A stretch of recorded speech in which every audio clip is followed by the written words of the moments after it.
reavivados pela sua palavra, com o pastor Ronaldo de Oliveira.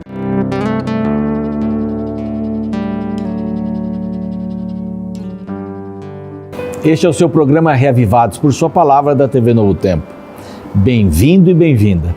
Nós vamos estudar mais um capítulo da Bíblia e todos os dias estamos apresentando um capítulo. São 1189 capítulos e já estamos no capítulo 22 de Deuteronômio.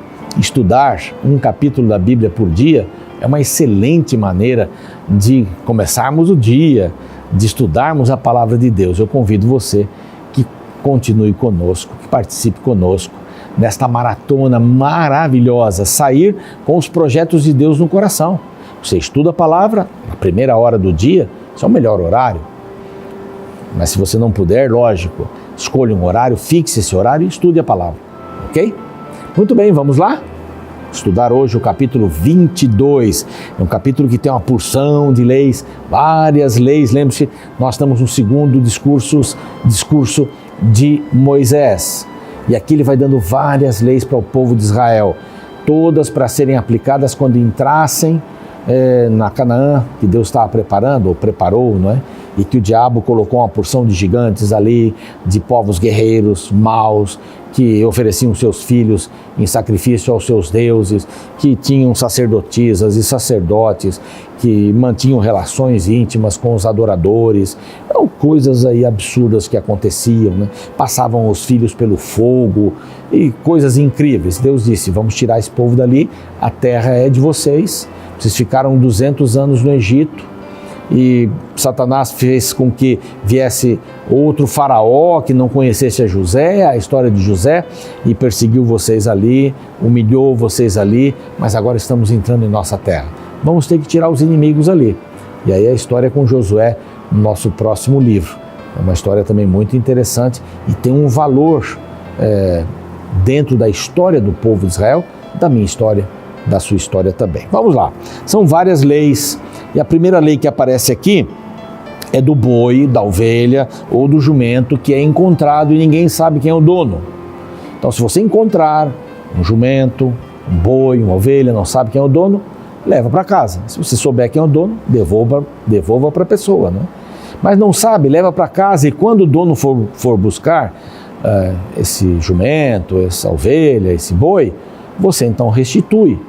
Digamos que você já não tem mais, vendeu, então dê o valor para ele. Então uma lei bastante óbvia, não é seu, não pegue que não é seu, não é? Você encontrou uma carteira com dinheiro, com documentos, imagina que você vai ficar com dinheiro e vai jogar a carteira fora ou vai devolver a carteira?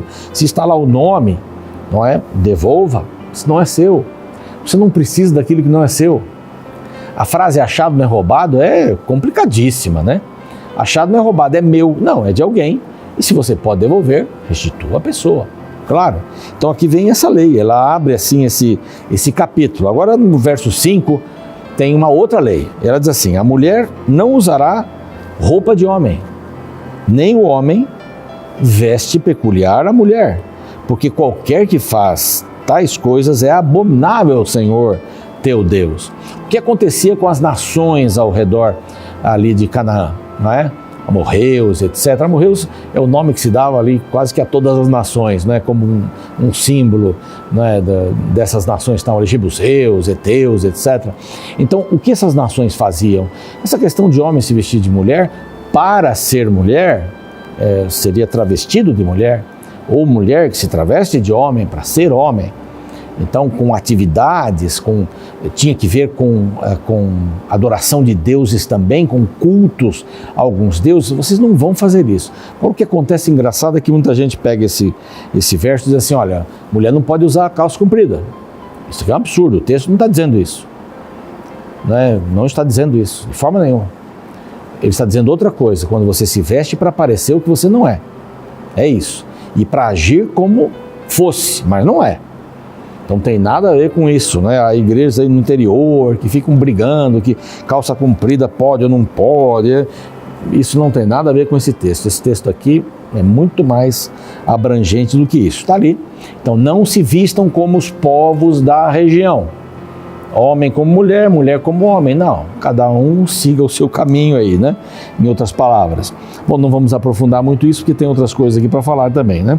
Bom, se no caminho você encontrar um ninho de ave em alguma árvore, no chão, né? No caminho, né?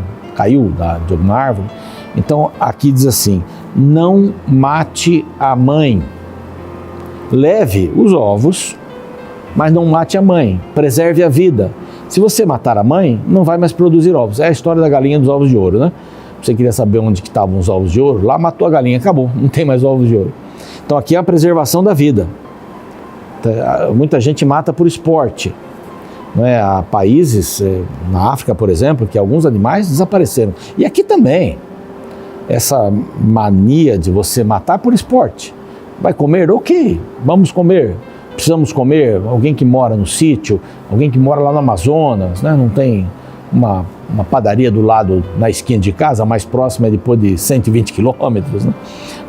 Você tem sobrevivência, né? Mas matar por esporte, isso é uma questão muito complicada. Preserve a vida, diz aqui. Deixa a mãe ir livremente. O 8, fala assim, você edificou uma casa, lá no terraço coloca um parapeito, para que alguém não caia. Olha que detalhe interessante. Você vai morar em Canaã. Quando fizer sua casa, cuide para que ninguém sofra um acidente. Preservar a vida. Coisinhas pequenas, né? Mas são importantes aqui. Não faça nada assim perigoso. Às vezes eu tenho visitado algumas casas, né? Com escadas bem estreitas, né? O pé não cabe no degrau, o pé tem que caber no degrau. E não tem aquele corrimão. E tem crianças na casa, meu pai, a gente fica apavorado, né? Então, cuidado, você vai fazer uma coisa, faça uma coisa bem feita, com segurança. E não fica construindo em cima de um outro piso, um outro piso, um outro piso, outro piso, se você não tem estrutura também. Cuidado, preserve a vida. Olha aqui, várias coisas preservando a vida, né? Interessante.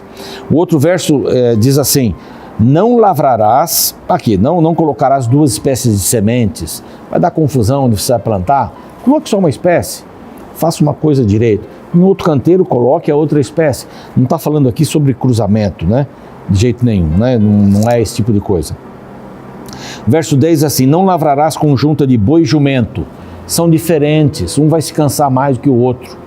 Aqui até vem um princípio interessante. O princípio é esse, né? Trate as pessoas diferentes de maneira diferente. Durante muito tempo eu defendi um ditado que dizia assim, o que é papa para o pato é papa para a pata. Bom, você deve dar amor e carinho para todos igualmente, não deve fazer diferença entre as pessoas, mas deve tratá-las com as diferenças que elas carregam. Não adianta você tratar uma pessoa que não vai alcançar o que você está falando, ou que você fala para uma pessoa que está estudando, etc. Você vai falar para uma pessoa mais simples. Há nações onde a Bíblia foi traduzida, em que o texto eu sou o pão da vida, foi traduzido como eu sou a mandioca da vida.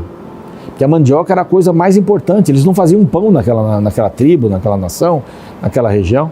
Então a gente tem que tratar os diferentes de maneira diferente. Isso é respeito.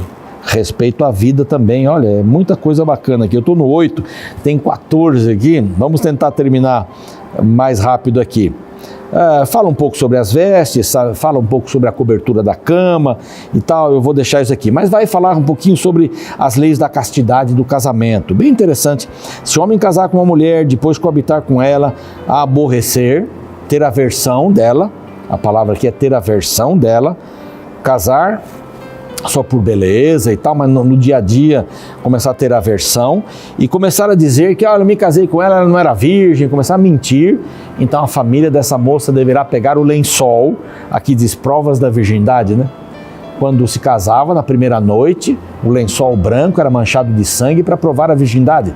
Isso até pouco tempo aqui também existia aqui no Brasil, né? Em outros lugares. Mas então traga isso e diga, ela era virgem, aqui está a prova da primeira noite. Então, este homem deveria ser açoitado, diz aqui.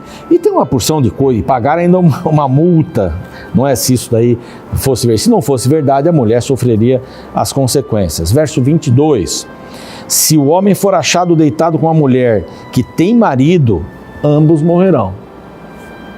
Se alguém, aqui no verso 11, uma moça virgem, desposada, quer dizer, noiva, se achar na cidade e alguém se deitar com ela na cidade, ambos terão punição, porque na cidade ela poderia ter gritado e alguém ouvido.